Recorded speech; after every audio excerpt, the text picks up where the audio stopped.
E aí, Fala, mestre. Tudo como é que bom? tá? Tudo tranquilo? Tudo Tudo bom, ótimo e você? contigo. Tudo ótimo. Muito frio? Fo- Pois é, tá um friozinho aí de. Tem muita gente que nos segue aqui que não é daqui do sul, né? Então eu vou falar uma expressão até para que eles conheçam, uma expressão bem regional aqui, que tá um frio de rengar Cusco. Ó, essa nem eu conheço, cara. O Cusco pra gente é o cachorro, né? O cachorro é Ah, até tá. uma forma até carinhosa de chamar o cachorro. E Ah, de é? renguear é quando tem alguém rengueando, essa pessoa está caminhando torta, assim. Então, quando tá muito frio, e tá Você é tão frio rengue... que o cachorro tá caminhando todo tortinho, encolhidinho, assim, significa que ele tá rengo. Então, é um É frio de muita, renguear Cusco. é muita criatividade, hein, cara? Meu Deus do céu. Dicionário gaúcho, olha aí. Ó. Cara, e tá todo mundo perguntando, cara, e o furacão? Porque os caras estão achando que no sul foi Verdade. aqui, né? O furacão, mas é mais Santa Catarina ali, né? É o É, tornado, né? Sei lá. ele estava previsto para ser toda a região sul, na verdade, né? Então até chegou a pegar alguma coisa em Porto Alegre. Hoje de manhã eu Ah, é? saí para eu saí em Porto Alegre para ir até a Mateada. Cheguei lá, não tinha energia elétrica, tive que voltar para casa e aí então eu vi um pouquinho de sinaleira apagada, galho de árvore Caramba, cara. caído. O negócio tava E meio que trabalhando aqui, nem um sabia. caos. Achei Assim. que era mais Santa Catarina, não sabia que Não, tinha mas chegado. comparado com Santa Catarina, nem a gente não chegou nem Nossa, perto, assim, lá Santa eles Catarina passaram foi um feio. perrengue. É. Então, eu tenho alguns contatos lá, amigos que moram lá e clientes também. Eu Uhum. falei com eles hoje e a situação não estava legal lá mesmo, tá? Bora lá então, cara. Vamos falar de coisa boa. E avisou lá no grupo do Telegram que a gente agendou? Acabei de mandar Não, uma mensagem lá. O grupo tá boa. bem legal, né, Edmilson? A Tá legal, gente cara. tá crescendo lá, tem umas colaborações bem legais e a ideia é essa, né? A gente ir crescendo esse grupo, ele se tornar um canal para que a gente troque informação não só Uhum. sobre o projeto aqui, mas sobre o mercado de e-commerce como um todo. A gente realmente usar aquilo lá para trocar informação e aprendermos juntos, né? Legal. Bom, só então contextualizando aí todo mundo. Ó, o Dom entrou na área também. É, vamos dar uma sequência. A gente teve 2 semanas seguidas aí que a gente falou sobre plataforma, né? A gente pegou 2 quartas, e aí hoje a ideia é a gente falar um pouquinho sobre o tema, mas a gente debater um pouco sobre ele. Então, quem tiver perguntas relacionadas ao tema, né, como escolher a sua plataforma de e-commerce, o que levar em consideração, enfim, esse é o ponto que a gente quer debater mais aqui hoje com vocês. Dando sequência às quartas, nas quais a gente já passou, sei lá, acho que foram 16 ou 17 tópicos que a gente passou falando item a item, né? E é isso, cara. Tem alguma pergunta, algum tema que foi levado para você depois dessas 2 semanas aí, Denis, que a gente poderia abrir aqui com o tema? Não, eu não recebi nenhuma pergunta em específico, mas eu separei algumas coisas aqui que a gente pode começar falando, Eu, que são, eu são, recebi. Eu são recebi, então. dúvidas. Ah, então vamos Eu começar com as recebi, tuas mas tem a ver dúvidas. mais com você, por isso que eu te perguntei antes. Ah, Porque então assim, tá. cara, eu recebi uma pergunta a respeito da questão de SEO. Uhum. Né? Na verdade, foram 2 perguntas, eu estou tentando juntar em uma, e aí depois eu coloco as pessoas que me mandaram aqui, que eu não tenho o nome. Mas assim, é a respeito de SEO. O que que as pessoas devem levar em consideração, ou o quão maleável tem que ser a plataforma, para que eu consiga trabalhar a parte on-site, né, de maneira adequada, para eu conseguir ranquear melhor. As perguntas não é exatamente assim, mas é esse o contexto. E aí, para você que conhece bastante de SEO, eu achei que seria legal já levar para você. O que que você acha, cara, que tem que ter? O que que você leva em consideração no momento de avaliar uma plataforma, se ela é boa ou maleável para que você trabalhe o SEO on-site? Tem alguns pontos, né? Vou dar uma pincelada rápida de quais são os principais pilares de SEO para ficar mais fácil esse entendimento. Basicamente, o SEO está alicerçado em cima de conteúdo, informação. Então, o Google sempre vai dar preferência em colocar bem posicionado aqueles sites que vão entregar aquilo que o usuário dele está fazendo, está pesquisando. Então, se a pessoa está pesquisando mais informações a respeito de um conteúdo, de um assunto, o Google vai dar preferência por entregar mais conteúdo. Se ele está pesquisando sobre preço, querendo comprar algum produto, é isso que o Google vai querer mostrar. Vai querer mostrar os melhores resultados que tem mais tendência de conversão. Então, o Google sempre vai querer entregar o melhor resultado possível e a informação que tu tem dentro da página é bastante importante. Outro ponto que o Google leva em consideração é a experiência que a pessoa vai ter. Então, se a pessoa está dentro de um celular fazendo uma pesquisa e o teu site não se adapta a mobile, ele não vai aparecer nesse caso ali.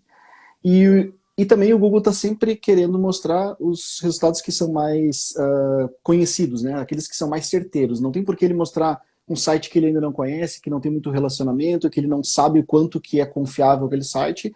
Se ele tem um outro que é um site muito conhecido, que as pessoas visitam muito, falam bastante, e nessa hora da escolha, obviamente, o Google vai sempre escolher o site mais conhecido, mais famoso. Então, esses são os 3 pilares aí que dá pra gente chamar isso aí de popularidade, conteúdo e experiência do usuário. São as 3 principais coisas quando a gente está falando de SEO. Então, quando a gente vai avaliar uma plataforma, eu tenho que olhar isso. Se eu preciso passar informações de qualidade, se eu preciso ter um conteúdo, passar uma boa experiência para o usuário que está navegando na minha loja, eu tenho que ter bons cadastros de produtos, bons cadastros de categoria, ter nomes intuitivos, que sejam nomes que as pessoas pesquisam, e a plataforma, logicamente, tem que me facilitar isso. Então, o que eu tenho que olhar é, quando eu cadastro uma categoria, o que acontece com essa categoria? A URL de acesso dela é uma URL amigável? É uma URL que o Google vai conseguir rastrear? No momento que eu tenho essa URL bem formada, eu consigo criar algum tipo de conteúdo ali dentro dela? Eu consigo personalizar essa categoria de alguma forma? Colocando uma imagem exclusiva, colocando um texto exclusivo, ou mexendo no conteúdo do title. Então, as plataformas geralmente oferecem esses campos personalizados, que eles chamam inclusive de campos de SEO, que, hora que eu cadastro um title, por exemplo, isso é o que vai aparecer na abinha do navegador, que é uma tag muito importante para o Google, é uma das primeiras tags que ele analisa na hora de formar o resultado.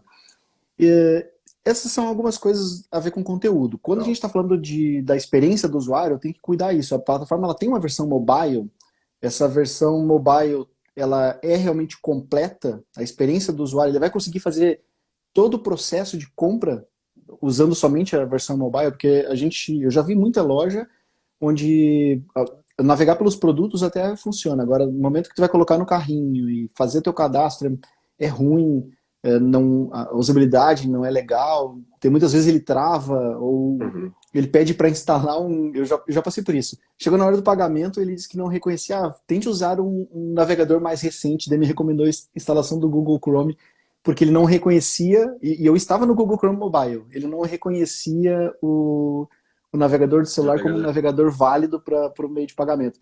E aí o momento que tu tem uma experiência ruim nesse sentido, tu não vai conseguir aparecer em SEO porque o Google está cuidando dessa experiência, né?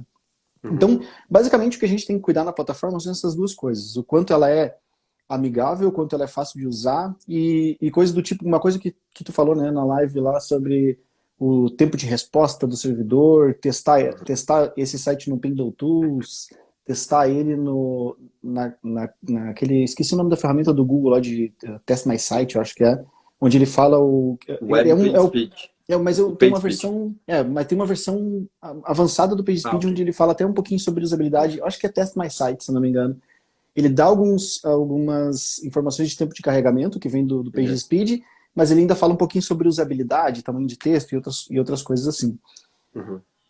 Então usar ferramentas como essa também vai ajudar a fazer essa análise. Aí o terceiro ponto de SEO, que é o da popularidade, isso é indiferente. Então a plataforma que estiver usando essa construção da popularidade vai conseguir fazer igual. É uma coisa que está fora ali, né?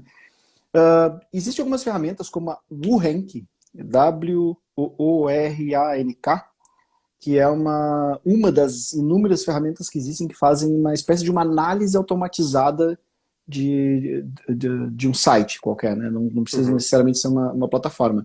Então, dos exercícios que pode fazer, para quem não tem tanta familiaridade com SEO, é pegar algum site que seja hospedado nessa plataforma que tu está analisando colocar uma ferramenta como essa e ver qual que vai ser a nota que essa ferramenta vai dar. Eu Uhum. só tenho uma pequena observação aqui, que muitas vezes a nota pode ser ruim, não porque a plataforma é ruim, e sim porque ela foi mal integrada, né? Quem desenvolveu, a agência que fez o front-end, que criou o layout todo ali, se nessa parte foi mal feito, aí a tua análise de SEO pode ser prejudicada. Então tem que ter um pouquinho acho que um pouquinho de conhecimento técnico, na verdade, aqui para conseguir diferenciar, né, o quanto que é uma responsabilidade da plataforma e que não foi atendido, ou o quanto que isso foi É da negligenciado na hora implantação. do... Sim. Então, o ideal, se a pessoa for mais a fundo mesmo, no momento que ela chegar na reta final, tipo, é essa plataforma que eu quero realmente fazer uma análise mais aprofundada, se ela não tiver um bom conhecimento de SEO, o ideal é entrar em contato com a agência que está atendendo ela, por exemplo, e pedir para Sim. eles fazerem uma análise um Boa. pouquinho mais aprofundada, Boa. porque tem coisas ali que só tendo um conhecimento mais técnico mesmo para conseguir chegar nessa conclusão. Legal. Tem uma outra pergunta, mas antes disso, só queria complementar e você ver se faz sentido. Assim, eu vejo muitos clientes, né, muitos varejistas reclamando, pô, minha página não carrega rápido, né, é muito lento. E entende que esse é um problema da plataforma, que é isso que você está dizendo, né? E aí, quando a gente vai analisar, cara, a gente vê que não se utiliza de boas práticas, né? Eu sei que a gente vai falar disso em SEO, mas Uhum. aquela estratégia do lazy loading, né, de só carregar exatamente conforme eu vou navegando. Então, carregar o primeiro scroll, não carregar o footer junto com o primeiro scroll, carregar o footer por último, né, o rodapé por último. A questão do atraso no carregamento de tags. Tem tags que são pesadíssimas, isso você faz facilmente no GTM, Uhum. né? E vários SEOistas não fazem essas melhores práticas, né? Então, quando a gente fala de carregamento, e a gente está falando, obviamente, de plataforma, mas quando a gente fala de plataforma, a plataforma talvez ela seja mais responsável até pelo tempo de resposta do servidor. Porque o que vem depois, cara, é o front-end, o JavaScript que você vai colocar, o tamanho da imagem. Pô, tem gente que coloca um tamanho de imagem que não tem nexo, né, cara, para um e-commerce.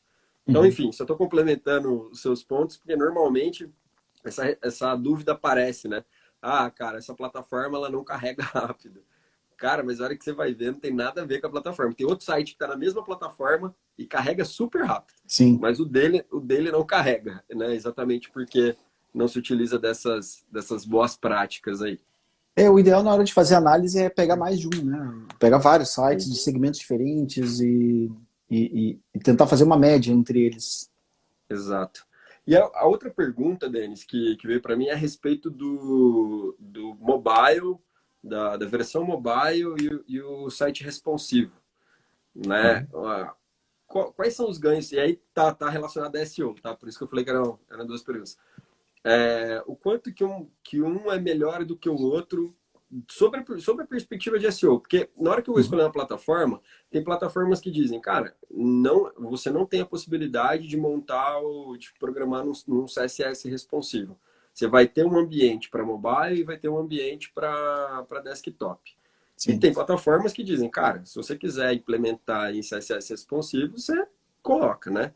E aí, para quem está assistindo e não sabe, o responsivo o, conforme, independente do dispositivo que você acesse, o site ele se molda, né, de acordo com o dispositivo. Óbvio que tem uma ciência, mas não se molda, isso não se faz sozinho, né? Tem todo um desenvolvimento em cima disso.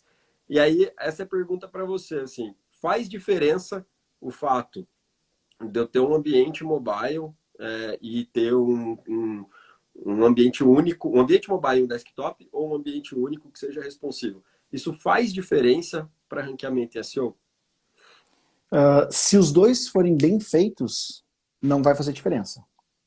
Ah, qual que é a pegada aqui, né? Qual que é a diferença grande nos dois? É que o site responsivo, ele não requer, desde que ele seja bem feito ali, o responsivo funcionando, não Uhum. existe um grande segredo, não tem nada muito difícil de fazer, de adaptar ele para que funcione bem no SEO.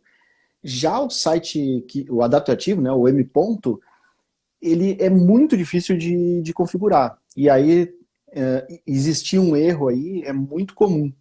Esqueceu de uma tag, ou colocou a tag para o lugar errado, ou Uhum. não. Até essa semana, inclusive, eu estava fazendo um orçamento para um cliente onde acessando o site na versão mobile, fazendo a análise do código-fonte, eu percebi que existiam vários conteúdos que não foram programados na versão mobile. Então, tu acessa o site no navegador e o title, que é a coisa mais importante em SEO, é o conteúdo da tag title, que é o que vai na abinha lá, né? Sim. Quando tu tá navegando no Chrome e várias abas, aquele texto que aparece naquela aba, ele vem justamente dessa tag title. E é a primeira tag que o Google olha para entender o conteúdo do site, é esse conteúdo do title. Então, navegando no computador, o textinho do title estava lá completamente otimizado. Agora, olhando o código-fonte da versão mobile, estava vazio. Por quê? Porque o integrador, né, a agência que criou o template, não colocou na hora de fazer a versão mobile. Os caras negligenciaram isso. E ninguém nunca notou, porque quando tu navega no mobile, esse conteúdo não aparece na aba, então ninguém sente falta disso. Só que hoje em dia, o Google navega pelos sites, ele faz o rastreamento, ele faz as leituras de todos os sites usando uma versão mobile do rastreamento, né? Então o Google usa, dá para dizer que o Google usa um celular para acessar o teu site. Ele vê o que o teu site entregar numa versão mobile. Então o Google não estava enxergando simplesmente o title daquele site porque na versão mobile ele não estava lá. Então, quando tem uma versão responsiva, isso não acontece. Porque não existe uma diferença de código-fonte, né? O title que aparece no desktop é o mesmo que aparece no mobile porque o código-fonte é o mesmo. Chama responsivo porque ele responde ao tamanho da tela, né? Ele só vai pegando o mesmo código, como tu explicou agora, e ele vai adaptando esse código àquela realidade daquela tela ali. E na versão M. não. Então, eu sempre prefiro a versão responsiva, porque ela é muito mais fácil de analisar, muito mais fácil de garantir que está funcionando, e a versão M. é muito, muito comum a gente ver esse tipo de problema. Porém, uma vez que a versão M. está bem configurada e foi bem programada, ela vai dar resultado tão bem quanto a versão responsiva. O Google sempre quer entregar o melhor resultado, independente de qual foi a tecnologia usada, independente de se ele determinada linguagem de programação. O Google não tem preferências, ele só quer realmente entregar a melhor experiência e o melhor conteúdo para quem está buscando. Então, se ele conseguiu entender bem a tua versão M. ela vai funcionar perfeitamente. Eu vejo, só complementando isso, eu vejo muita gente apaixonada por pelo responsivo, né? E às vezes o cara tá com um resultado muito bom, né, em SEO, tá com uma usabilidade legal no mobile, mesmo estando com ambientes separados. Né? Então, de novo, assim, acho que não tem um certo ou errado. Né? Se você preparou o mobile, né, no ambiente separado, no ambiente no adaptativo, né, no M. e não no responsivo, mas você tem bons resultados, ok. Né? Óbvio que o responsivo é como você falou, é um ambiente só, você atualiza um ambiente só, você garante que o que você está atualizando no ambiente vai estar igual, né, nos dois, porque se você atualiza dois ambientes, pode atualizar uma coisa em um e não atualizar no outro. E aí você fica com experiências diferentes, né, no mesmo site, só por mudar o dispositivo, né? Então, eu acho que esse é o ponto, né? Não é uma recomendação, o responsivo ele é muito melhor, mas é óbvio que tudo tem um trade-off, né? Cada escolha é uma renúncia, né? Você vai para o responsivo, você tem o ponto de migrar. Se você fica no M. você tem essa questão de sempre ter que atualizar os dois. Mas é possível ter bons resultados nos dois caminhos. Né? Acho que esse acho que é o ponto que a gente tem que frisar, né? Com certeza. Essas eram as minhas, cara. Essas eram as minhas duas perguntas que chegaram para mim. O que você preparou aí? Eu não recebi uma dúvida de ninguém específico, assim, mas eu fui... eu anotei aqui algumas dúvidas que são comuns e que geralmente as pessoas fazem. Então, eu dou aula já há muitos anos e são perguntas que já me fizeram isso em algum momento e eu fui anotando aqui para a gente conversar sobre elas. A primeira delas é mais não é exatamente uma dúvida que as pessoas têm, mas é mais uma curiosidade mesmo. Quando tem um e-commerce maior, né? Muita gente trabalhando em cima de uma plataforma, quem que é o responsável de fato pela plataforma? Porque a gente tem várias pessoas trabalhando nela ali, né? Tem o pessoal de estoque que tem acesso à plataforma, o cadastrador de produto tem acesso à plataforma, o pessoal do financeiro tem acesso à plataforma. Então tem um monte de gente ali. Mas quem que é o comandante desse barco aí? Quem é que está lá com o timão na mão dando direção para onde que a coisa vai andar? E quem é que dá as diretrizes? Porque se cada pessoa for ali trabalhar de um jeito diferente, daqui a pouco aquilo vira um Frankenstein, porque cada um trabalha do jeito que acha que é o certo. Quem É que um comanda bom isso? ponto. Existe uma espécie de o gerente da plataforma? Vou falar da minha experiência, porque, de novo, acho que não tem uma receita de bolo, né? Mas, assim, eu acho que o responsável pelo e-commerce, e quanto mais o e-commerce cresce, você vai ter uma equipe para cadastrar produto, você vai ter uma equipe para cadastrar promoção, que é a galera mais do comercial, vai ter uma equipe mais de cadastrar produto, tem uma equipe de conteúdo, de SEO, de página de produto, né? Vai ter, talvez na logística, propriamente dito, precise de pouca configuração, mas talvez uma área de transporte, realmente, para mexer ali na parte de frete, tabela de frete, configuração de doca ou de estoque. Eu acredito que essas diretrizes, esses processos, e o nível de acesso tem que ser definido pelo responsável pelo e-commerce. Normalmente é o gerente do e-commerce, enfim, independente do cargo, é a pessoa que toca realmente o e-commerce, para definir as permissões e os níveis dos usuários. Né? Eu acho que é importante que as pessoas tenham acesso àquilo que elas são responsáveis, né, por executar algo. Por exemplo, tem em vários lugares tem que liberar a parte financeira para o contas a receber, né? Porque, eu não vou pegar o relatório direto da Cielo, eu não vou pegar o relatório direto integrado, eu quero já montar prévias. Então é importante eu pegar dados da plataforma. Ok, no problem. Você liberar somente o módulo de relatórios relacionados aos pedidos pagos e aprovados, enfim, para serem analisados. Configurações. Às vezes tem que configurar o gateway, né? E às vezes isso passa pela plataforma, às vezes não, às vezes pode ser um gateway externo. Então isso é dar acesso ao quando você receber. Então acho que existe uma política e um entendimento, né, dos papéis e aí definir qual é o nível de acesso de cada um dos usuários e qual parte da plataforma é de responsabilidade de cada uma dessas áreas. Pode ser que mais de uma área tenha acesso ao mesmo módulo. Pode ser.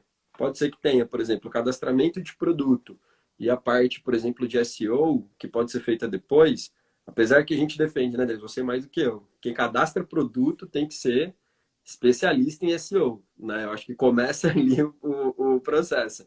Mas normalmente tem uma pessoa que é responsável por SEO, que é a pessoa que vai aprimorar um pouco mais a página de produto, seja como o header, seja title, seja meta tag, a meta description, seja, enfim, uma série de coisas. Então, uma pessoa que vai entrar nisso. E pode ser que tenha acesso ao mesmo módulo.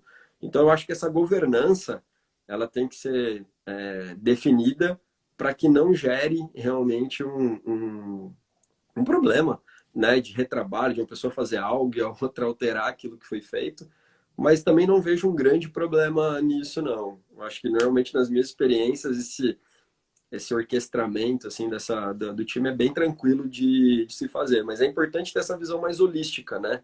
Então, se eu tenho uma pessoa que faz tudo, beleza, mas quando eu começo a ter mais de uma pessoa passo a ter mais de uma pessoa por atividade, aí é importante definir esse processo, né, de governança. E aí a responsabilidade normalmente vai ficar para o responsável ali pelo e-commerce, né? Seja ele o gerente ou qualquer outro cargo que ele tem. Isso é o que eu vejo que é mais comum, tá? Também não sou dono da razão, estou falando o que eu acho que eu tenho de experiência. Se alguém que está nos assistindo aí tem uma experiência diferente, pode compartilhar com a gente também, que é interessante a gente conhecer, né? Isso aí. Para mim, trabalho em agência é bastante comum a gente ver quem cuida do site geralmente é a equipe de TI, né? Mas isso quando o site. Em e-commerce isso não acontece. Mas isso acontece muito em empresas que têm um site, aí o site não tem ninguém ali que manja do negócio e acaba jogando isso no colo do TI lá, que é quem mais próximo. O cara entende de informática, então ele vai entender de site. Pede para fazer alguma coisa, é o TI que acaba fazendo. Então não Ótimo. existe essa figura no e-commerce, então, dentro da tua experiência, quem é o responsável pela plataforma, no final das contas, acaba sendo o gerente. Cara, excelente ponto, cara. Foi ótimo você ter tocado nisso, porque eu tenho várias experiências de que isso é uma bola dividida. Cara, assim, por que eu acho que é melhor isso estar dentro da área de negócio? porque a área de negócio entende muito melhor das regras comerciais, ou tem que entender muito mais das regras comerciais, as possibilidades da plataforma, do que quem cuida de tecnologia. Eu tenho experiência, cara, de varejistas que é a TI que cuida, e a cabeça do cara de TI é o cara debugar, é o cara entender por que que aquela lógica não deu certo. Pode funcionar? Pode. Mas assim, a gente estava discutindo isso, sei lá, anteontem. Seria legal para o e-commerce, funcionaria colocar TI na jogada, porque tem muito processo de integração também, que não é só da Uhum. plataforma, mas é como o pedido, os status se comunicam com a RP, né? Então, existe uma linha bem tênue aí. Mas eu acho que o que é legal é assim, mesmo que haja interação de TI, quando tem um problema, né? Ou seja, ao invés de abrir o ticket para a plataforma ou o chamado para a plataforma, se a área de negócio, e aí passar isso para a área de TI investigar, mesmo assim tem que ser a área de negócio fazendo esse N0, vamos chamar assim, nível zero, né? Por quê? Porque quem sente, né? Quem sente na pele que está tendo algum problema é a área de negócio. A área de TI não sente na pele o que está rolando. O cara, normalmente, essas pessoas que atendem na área de TI são mais reativas e não proativas, né? Então, o que eu defendo muito, cara, é exatamente esse processo. Tem TI na jogada para ajudar, ou seja, para acompanhar o ticket, resolver o problema e discutir tecnicamente, seja com a plataforma, seja com outro fornecedor, é legal. Só que, assim, ele ser o responsável por abrir o ticket, ele ser o responsável, eu acho que isso já é mais difícil, porque ele vai ter que entender de negócio para poder simular aquilo que está acontecendo. Uhum. Então, quando você tem o N0 que consegue simular, ó, a regra de negócio que não está rolando é essa. Tá aqui a evidência, tá aqui os pontos, blá, blá, blá, e passa para TI, cara, o cara de TI vai fazer análise técnica e vai abrir o ticket e vai acompanhar. Funciona? Eu acredito que possa funcionar. Embora eu acho que a ação de TI também seja, de uma certa forma, limitada. É possível a pessoa do e-commerce que faz esse N0 ser treinada a fazer o que TI faz. Né? Que, cara, você vai checar Uhum. uma integração, vai lá e vê se integrou, se o pedido integrou, se ele não integrou, se ele deu um erro. Agora, se for um problema na integração, quem responde por isso? Né? Normalmente é a equipe de TI, né? Porque as plataformas elas entregam APIs e o RP que se integra à plataforma e não o contrário. Né? A plataforma acaba sendo mais passiva, né, do que ativa nesse caso. Então, pode funcionar. Eu vejo algumas empresas que a plataforma, a plataforma é um fornecedor de tecnologia. E é essa a minha discussão. Quando a plataforma ela é só tecnologia, você despreza toda a estratégia de negócio que ela embarca. Né? E eu acho que a gente tem que tratar os fornecedores de plataforma como parceiros de negócio, né? Onde eu vou discutir como é que eu vendo mais. E não simplesmente eu discutir com o cara se tá no servidor X, se tem a segurança Y. Não que isso não seja importante. Mas o mais importante que eu acho que o fornecedor de plataforma pode entregar é exatamente esse conhecimento, né? De dividir contigo como que você pode, né, vender mais. Que é um pouco do trabalho que eu atualmente faço, né? Então, eu acho que é um bom ponto por isso, porque muita gente fala, cara, tem que estar com TI, tem que estar, não sei, cara, de novo, não tem certo ou errado, mas o Uhum. que eu vejo funcionar melhor é quando está na área de negócio. Quando está na área de negócio, dói mais, o cara quer resolver mais, porque ele quer bater a meta, né? Então, ele se envolve mais. Agora, quando vai para o processo para TI, vira um processo mais técnico, sem o senso de urgência, que talvez deveria ter se ele tivesse a meta de venda, se ele também acompanhasse igual o negócio. Então, ótimo ponto, cara, que você trouxe. Ia passar em E, branco. assim, a próxima pergunta eu ia até fazer ela mais depois aqui, mas eu já vou emendar porque tem a ver com isso que tu comentou agora, de ter o Uhum. parceiro na plataforma e até fazendo uma conexão para quem assistiu a nossa live na quarta-feira passada, a gente falou um pouco disso, né? O custo, esse custo da plataforma, ele está inserido justamente nisso, né? De tu ter essa parceria. No momento que tu contrata a plataforma free, tu tem um ganho por um lado, tu não vai ter aquele custo mensal, mas tu perde algumas coisas, entre elas essa história de tu ter o fornecedor como parceiro. Uhum. E aí surgiu uma dúvida aqui, que é até quanto que a plataforma pode custar dentro da minha operação. Então, se eu tenho Boa. um faturamento X, qual é o percentual desse meu faturamento que eu posso comprometer com essa história da plataforma? Boa. Porque tem muitas plataformas que são sonho de consumo. E aí tu vai olhar, o valor dela às vezes é tão grande que percentualmente ela se torna quase que impagável, dependendo do tamanho do Sim. negócio. Então, Cara, até que ponto eu posso ir? Até quanto da minha receita eu posso comprometer com a plataforma? normalmente a resposta é depende. Eu acho que assim, o que depende muito, cara, é da margem que você tem, né? A gente sabe que tem negócios com margem extremamente, né, baixas e que o espaço para você ter uma despesa adicional é quase nula, né? Então, eu acho que tem que ser olhado da questão do custo-benefício, né? Muitas vezes você vai pagar um valor variável, né, para a plataforma e eu sou muito a favor disso. Depende, você tem um ticket médio muito alto, quando você paga um percentual de um ticket médio muito alto e você tem uma margem baixa, isso normalmente dói mais de quando você tem um ticket médio mais baixo e você tem uma margem um pouco mais alta. É uma relação contrária da que eu mencionei anteriormente. Mas Sim. assim, o que eu vejo, Denis, assim, montando todas essas análises, enfim, o máximo que uma plataforma que normalmente se paga por uma plataforma, mesmo tendo uma margem alta, na casa de 2,5%. Né? Então, acho que esse é normalmente o mais alto que você vai pagar de percentual. Mas isso varia muito, porque eu acho legal você comprometer o cara com um contrato percentual, e quanto mais você vender, mais ele vai ganhar. Né? Mas existe o trade-off disso, que é, cara, beleza, eu tô pagando para você 2%, mas você está se envolvendo no meu negócio? Você está preocupado, né, com a minha evolução? Você está evoluindo o seu ecossistema para você também ganhar mais ou simplesmente virou algo contínuo para você e não tem uma melhoria do seu lado? Então, eu vejo que tem plataformas que têm um percentual muito menor, tem plataformas que têm um percentual até maior do que esse que eu estou dizendo, mas eu acho que a relação é do custo-benefício mesmo, sabe? Então, às vezes eu estou pagando esses 2%, mas eu estou conseguindo aumentar o giro da loja física, coisa que eu não conseguia fazer com outra plataforma. Às vezes eu estou pagando 2%, mas eu consigo estar conectado em todos os marketplaces sem pagar um intermediário, né? Que talvez eu teria que pagar se eu tivesse um hub. Enfim, eu acho que tem outras contas no meio do caminho que tem que ser considerado, que devem ser colocadas na mesa, na planilha, para entender realmente o que vale a pena para o seu negócio. Eu estou trazendo um número aqui para a gente não ficar sem resposta, mas é normalmente o que eu conheço do mercado. Mas tem que ser feito o Uhum. PNL, né? Tem que ser feita a DRE e entender, cara, quanto que eu tenho de margem, né? E aquela continha, né? Margem bruta, né? Que é faturamento, menos impostos, menos o custo do produto. Chego lá na margem bruta. Aí eu tiro as despesas variáveis e chego na margem de contribuição. E depois eu tenho as despesas fixas. O que está nas despesas variáveis, normalmente a plataforma vai estar ali, porque ela é uma despesa variável.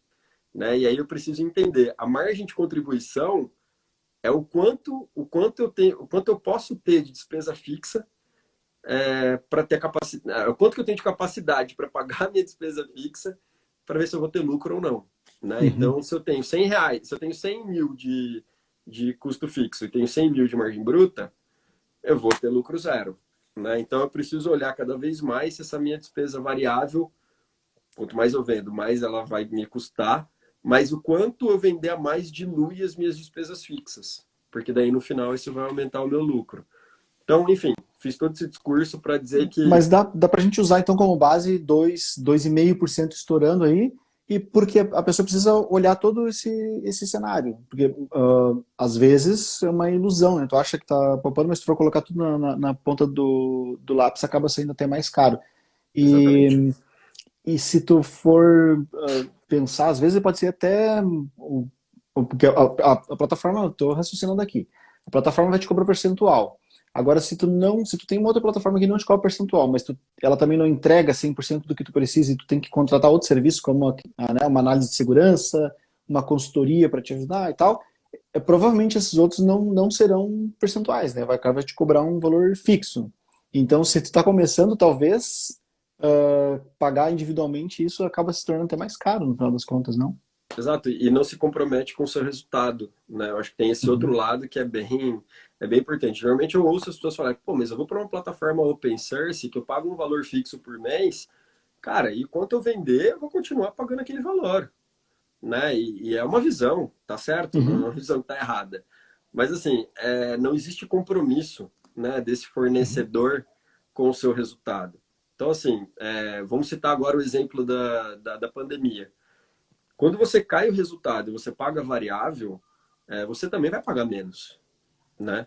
sim. Percentualmente você está pagando a mesma coisa, mas de forma absoluta você está pagando menos. Agora, Uhum, quando você paga fixo, você pode parar de vender que você tem a obrigação de pagar aquele fixo, né? Então, mesmo que você tenha uma distribuição parte fixo e parte variável, né, normalmente o fixo é bem mais baixo, que pesa muito mais a variável para ter esse compromisso. Ah, mas pô, mas eu vou ganhar um sócio, cara, eu vou pagar X%, é um sócio que tem ali, uhum, é um sócio. O cara tem que se uhum. interessar pelo seu negócio e você se interessar pelo dele para que ambos cresçam. Se não for pensado dessa maneira, cara, vai ser um fornecedor de tecnologia.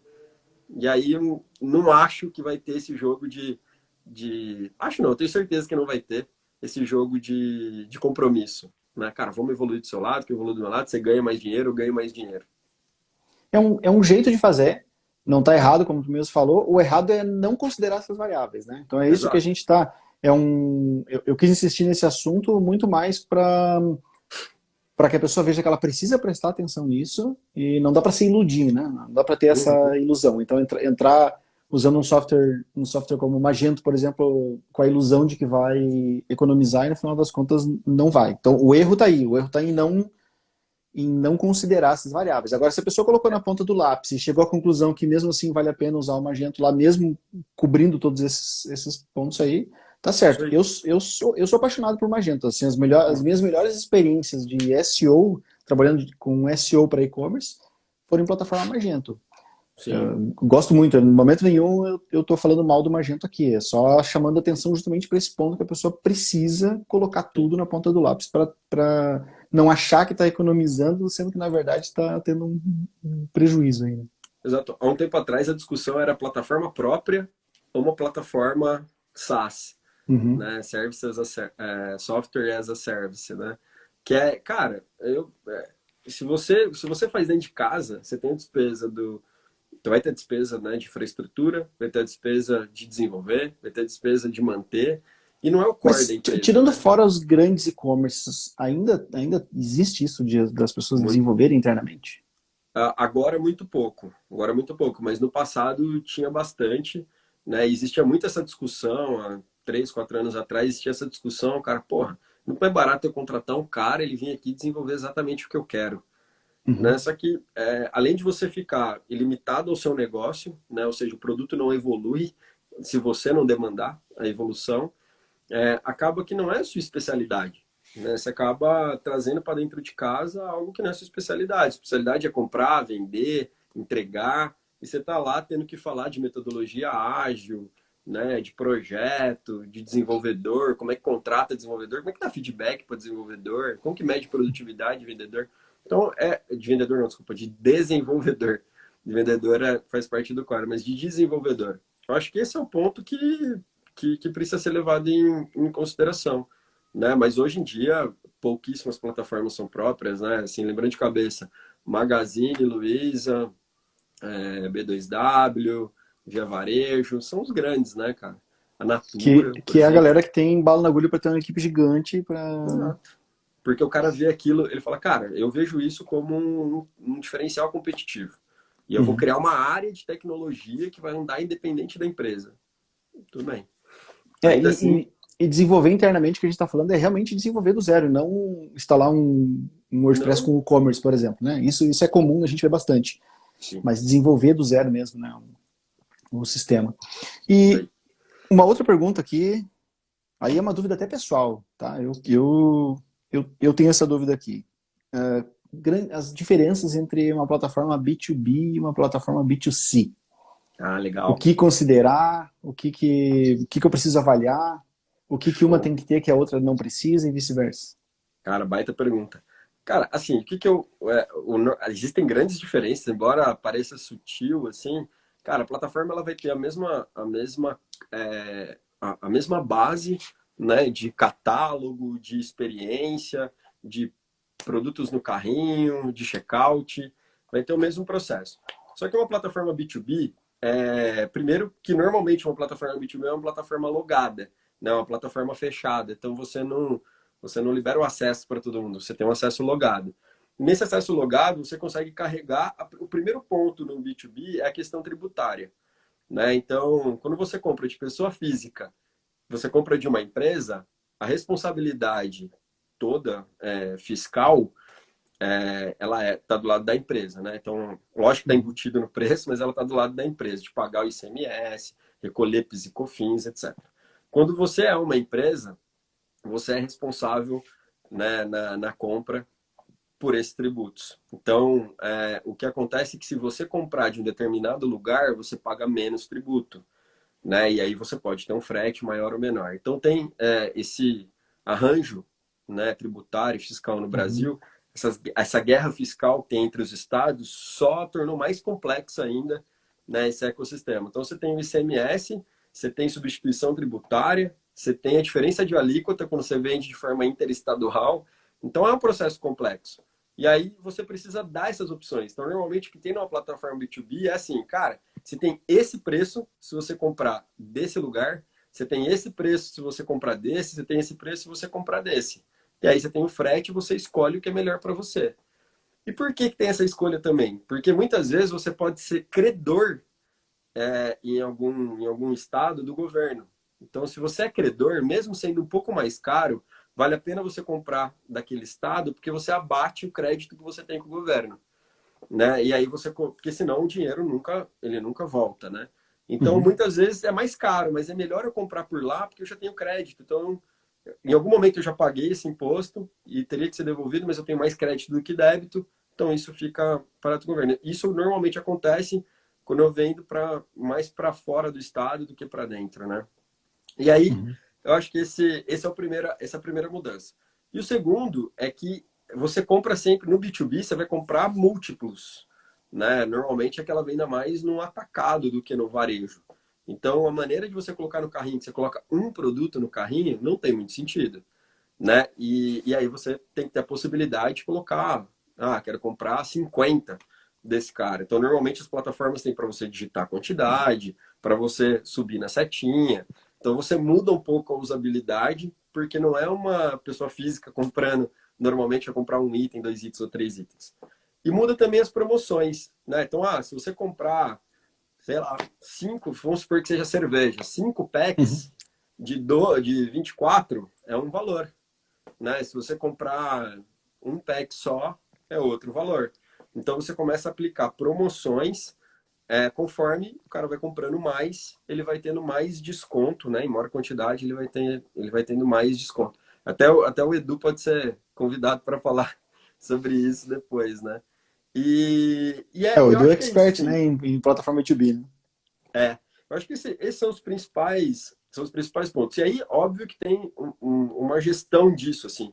Quem acessa, né? É o comprador, né, da loja que está comprando, que nível de acesso esse cara tem, né, para comprar.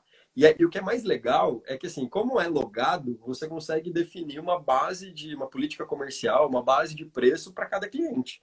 Então, assim, eu vou lá, fecho um Uhum. negócio com a empresa do Denis. Então, se você comprar de mim, você tem essa política comercial. Quando ele loga, eu sei que é ele, então eu vou lá e mostro essa política comercial, né? Se é outra empresa, eu mostro outra. Até tem exemplos que você muda o site, né, para quem está entrando. Então, a Uhum. hora que você entra, é uma página comum, vamos supor que você trabalhe numa empresa que tenha cinco marcas e você representa uma delas. Quando você loga, eu identifico que você representa essa empresa, eu já deixo o layout, né, dessa empresa. E você pode também, inclusive, limitar o catálogo de acordo com o seu acesso, né? Então, o Denis, ele só pode comprar, sei lá, essa quantidade de produtos aqui, né? Agora, se for de outra empresa, pode comprar um pouco mais, porque da empresa define a política de compra. A gente teve até um exemplo de uma empresa aqui do Sul que eles liberavam um budget, né, de compra de peças, liberavam um budget para cada comprador. Eu falei, cara, você tem tanto que você pode gastar, você tem que oscilar ali. Então, você pode cadastrar um budget para o Denis, por exemplo. A hora que o Uhum. Denis comprar aquela quantidade, ele não consegue mais comprar sem uma alçada Isso, de aprovação. isso, isso deve acontecer porque o pagamento também é um pouco diferente, né? Deve pagar por fatura, né? Então, Exatamente. E aí tem essa questão também de crédito, né, que pode mudar lá no pagamento, né? Então, ao invés, você não vai colocar cartão de crédito. Muitas vezes você vai escolher um meio de pagamento que é faturado. Então, o uhum, pedido vai acontecer e vai ser mandado uma fatura que vai se pagar em 90 dias. Então, o processo ele não acontece como é igualzinho no B2C, onde você passa um cartão, pedido aprovado e você entrega. Tem lá uma modalidade, né, que é crédito que você está uhum. cedendo, e aí aquele cara ele pode comprar aquilo e você vai entregar. E depois você vai cobrar daquela empresa. Então o B2B ele tem uma característica diferente, né, do B2C. E aí o B2C, só para fazer o comparativo, aí já é o que a gente mais vê tradicional, né, onde você entra, você normalmente já tem os preços, né, definidos, ou no máximo que você vai ter, você vai colocar seu CEP, e aí vai ter um preço por região, um catálogo por região, específico para onde você está, para onde você quer, para você estar não, onde você quer que entregue, né, onde você está, não importa muito, importa onde você quer que o produto seja entregue. E aí é esse modelo mais tradicional que a gente tem, onde normalmente a compra é de poucos itens, né, e a tributação não é um entrave, e você não tem perfil, né, de usuário, porque o usuário ele é um usuário comum, independentemente de quem seja, porque ele não loga antes de comprar. Né? Então eu não consigo E deixa determinar. eu vou tornar a pergunta um pouco mais complexa, então. Vamos imaginar um cenário onde eu tenha um e-commerce e eu posso vender tanto para o consumidor quanto para uma empresa. Ou seja, eu sou um B2B, mas também B2C. E como que acontece nessa hora? Eu preciso ter duas plataformas, dois ambientes completamente diferentes? Existe uma plataforma que atende as duas coisas ao mesmo tempo? Não, o que é mais comum é o meu ambiente B2B, ele é um ambiente logado, porque segue todas essas regras, e o B2C, ele é um outro ambiente administrado de forma diferente, porque, como eu Mas falei, esse promoção. ambiente que tu fala é realmente uma plataforma diferente daí? Ou não, é a mesma Pode ser a plataforma? mesma plataforma, mas é uma URL apontando para um ambiente diferente. Né? Então, assim, Uhum. onde eu atualizo o banner para o B2C não é o mesmo lugar que eu atualizo o banner para o B2B. Porque se for, dá até para ser. Né? Você pode ter dois domínios apontando para o mesmo ambiente, não teria problema. Mas é que normalmente essas parametrizações elas são feitas num ambiente diferente mesmo, entendeu? Então você pegar, sei lá, tem várias plataformas que têm as duas coisas. O próprio Edu, que a gente estava falando da Film, ele tem B2C e tem B2B. Para um monte de coisa, um monte de funcionalidade do B2B, não serve, não tem nenhuma relevância para o B2C. Como algumas do B2C, tem relevância nenhuma para o B2B. Então, normalmente, o setup do próprio ambiente ele é feito para a característica do cliente. Né? Porque, realmente, você ter na mesma plataforma as duas coisas, né? Como é que fica a questão do imposto? Como é que você mostra da onde está saindo? Para o consumidor final, isso não importa. Mas pro B2B isso importa bastante. Muito. Então, normalmente é assim. Vamos ver se tem alguma pergunta de quem tá. Se ninguém perguntar, eu faço mais uma aqui, Se mas. você falar assim, tem alguma pergunta, a Jéssica vai fazer. Sempre as perguntas são para a Jéssica. A Só Jéssica tava. a internet dela não funciona para fazer live, mas para fazer pergunta, Ó, eu a vou dizer uma internet coisa pra dela ti, funciona. tu não pode falar mal do Sonopoldo, que é. Hoje eu tô aqui pra me defender, que eu sou de Sonopoldo também, hein? Na cara, a internet São Leopoldo é triste, hein, cara? Meu Deus do céu. Vai, Jéssica, manda a pergunta A aí, Jéssica Jéssica. Vai tava lá. defendendo os programadores aqui. Ela falou que todo programador. E eu concordo com ela, porque eu sou de programação, sabia? Eu comecei a minha carreira de digital aqui trabalhando como programador. E Não, cara. aí acabei abandonando a programação aí com o tempo e migrei pro marketing digital. Mas eu, às vezes, ainda pego aqui alguma coisa em PHP para matar a saudade. Legal. Eu recebi uma pergunta, eu tinha até deixado ela para a gente responder em outro momento, mas falando agora desse papo de B2B, B2C, SEO, eu acho que faz sentido colocar aqui para você também. Aí você pensando do outro lado. Assim, cara, a gente sabe que tem muita coisa que impacta também, falando agora até de mídia paga, esquecendo um pouco, serve para SEO também, porque tem a ver com Uhum. conversão. Mas falando de mídia paga, normalmente a gente direciona o cliente das mídias pagas, normalmente, né? A gente direciona para a página de produto. né? Então, se é um Google Uhum. Shopping, vai para a página de produto. Então, quanto mais específico for, vai para a página de produto. E aí tem uma questão na página de produto que normalmente você entra na página de produto e nunca tem nenhuma informação, né? Você entra lá, é só um texto, né? Bem simples e tal. E normalmente o que eu defendo é que a página de produto ele é o vendedor da loja física, né? Sim. Das plataformas que você trabalhou, que você teve clientes, que trabalhou com várias plataformas, tem algum ponto relacionado à plataforma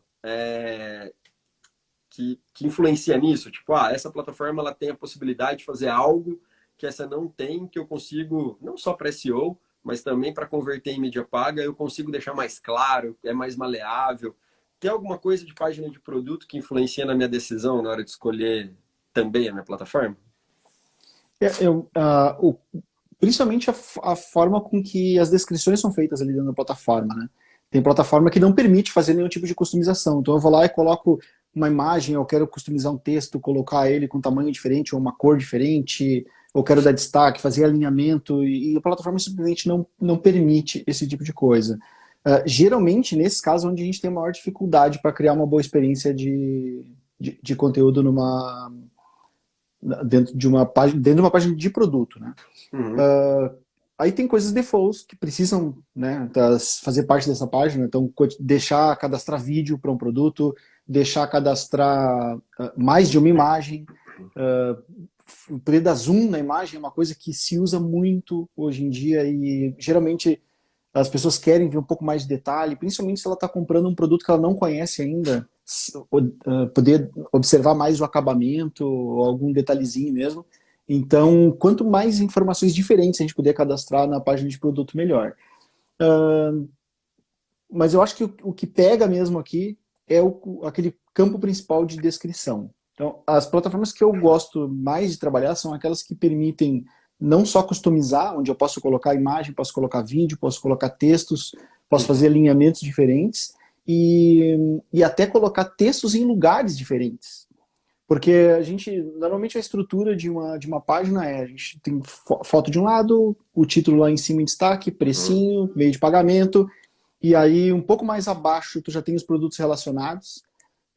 Quem comprou isso comprou também, ou quem viu isso viu também, ou uhum, produtos que você viu recentemente. E a descrição, normalmente a gente coloca abaixo disso, porque não é todo mundo que vai para a descrição e o impacto desses produtos relacionados e tu uhum. jogar a pessoa para outras categorias, ela é muito maior do que tu deixar ela ver a descrição primeiro. Porém, se tu joga a descrição lá para baixo, ela também já quase não é vista. Então, eu gosto muito das plataformas que te deixam colocar um iniciozinho de um conteúdo, como se fosse um resumo e um Pra convite para que saber que tu tem possa algo. ver mais. Uhum, Exato. A pessoa clica e a página rola para tu ver o resto do conteúdo lá embaixo. E isso tudo é recurso da plataforma, né? Ela tem que ter esse lugar para tu cadastrar esse resumo, para tu cadastrar uma descrição mais completa, um espaço para tu descrever coisas técnicas da plataforma, então dimensões de um produto, peso, informações de como é que ele vai ser entregue. Dependendo do tipo de produto que tu vai vender, as pessoas vão querer saber mais tecnicamente mesmo, qual que é a voltagem, qual que é a potência, quantos watts ele tem, quantas lâmpadas vai, coisinhas muito técnicas que numa descrição é meio difícil de colocar. Isso geralmente vai num campo mais técnico. Então a uhum, plataforma ter esse tipo de recurso é o que acaba fazendo a diferença. Porém, dos problemas de cadastro que eu vejo, é muito mais comum o problema do cadastrador do que o problema da plataforma. Geralmente a plataforma tem o recurso, só que ele não é usado. É muito uhum. comum a gente ver a pessoa vai lá, cadastra, bota uma foto do produto, o nome dele, preço e, e é isso. E aí bota uma linhazinha só de descrição lá, que muitas vezes nem explica nada, e fica esperando vender o produto, né? Uhum. E eu compartilho 100% da tua opinião aí de que o conteúdo é o vendedor. Então, se o teu conteúdo não está vendendo, a venda é muito mais difícil, né? O caminho é muito mais longo. Boa. Tem uma pergunta aqui que sobre blog, né? Blog normalmente não fica dentro de uma plataforma, né? A Uhum. gente está falando aqui de Embora plataforma. algumas plataformas tenham uma espécie de uma área de notícias que algumas empresas usam como blog, que não é legal, não é o ideal, né? Então, isso que eu ia te perguntar, assim, o mais comum que eu vejo é você ter um blog no WordPress, Uhum. onde você cria ali um subdomínio, talvez a plataforma pode permitir com que você tenha um barra blog para ficar dentro do mesmo domínio, mas normalmente eu vejo que são construídos os blogs em WordPress, né? Você tem alguma recomendação em relação a esse tema? Ó, eu só quero dizer que ficou mais difícil de falar agora, porque o Nelly entrou agora aqui, eu vou Ah, começar a me ixi, sentir ó, julgado. elevou o nível agora. Elevou o PIB da live agora. Grande. Ah, a plataforma ela não é um sistema criado pensando em conteúdo, né? Então, muitas vezes ela tem uma área de conteúdo, ela é muito mais tentar solucionar um problema de uma forma, né, tentar complementar, assim, mas ela não foi criada, não é o foco. Dificilmente a plataforma vai ter um sistema de gestão de conteúdo tão completo igual o WordPress é capaz de te dar. Eu sou tão fã do WordPress que eu sou capaz de dizer que não existe nem outro sistema de criação e gerenciamento de conteúdo tão bem feito, tão organizado, tão cheio de recursos como o WordPress. Então eu acho que o blog ele tem que ser feito num sistema completamente diferente, uma plataforma com outro endereço, pode ser um barra blog ou um subdomínio, blog ponto nome da loja, porque na loja dificilmente tu vai ter um sistema tão completo, tão cheio de recurso. Eu sou realmente muito fã do WordPress, então Tem sou plugin, muito suspeito para falar. tem plugin até para avaliar o texto em relação a SEO, né? Tem Se ele tá bem. plugin. E o WordPress ele é tão legal que além de ele ter uma coleção gigante de plugins, então ele tem plugin de SEO, plugin que comprime imagem, plugin que faz cache, plugin que é anti-spam, plugin Uhum. de envio de e-mail, tem até um plugin que transforma o WordPress num e-commerce, né? No caso Sim, do WooCommerce. Então, sim. e o que não existir de plugin, ainda dá para a gente fazer. Porque quem tem o mínimo de conhecimento em PHP consegue construir um plugin para resolver um problema de uma forma bem fácil.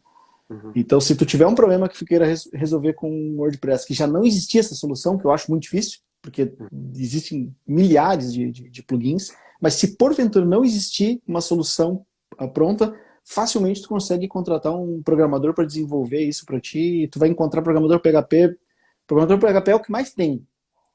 Então, é geralmente uma solução barata e também fácil de resolver.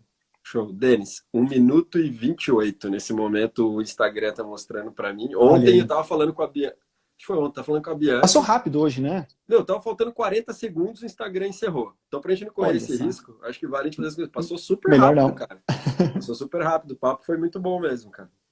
Plataforma Considerações é um finais, assunto muito legal, Denis. né? Suas Considerações considerações finais. finais. Acessem o MTD Box. A gente vai subir essa live aqui lá também, assim como vai subir ela no YouTube. As perguntas para fazer o teste lá já vão ser liberadas hoje mesmo. Terminando a live aqui, a gente já vai liberar lá para quem está interessado no certificado. E entre no nosso grupo do Telegram.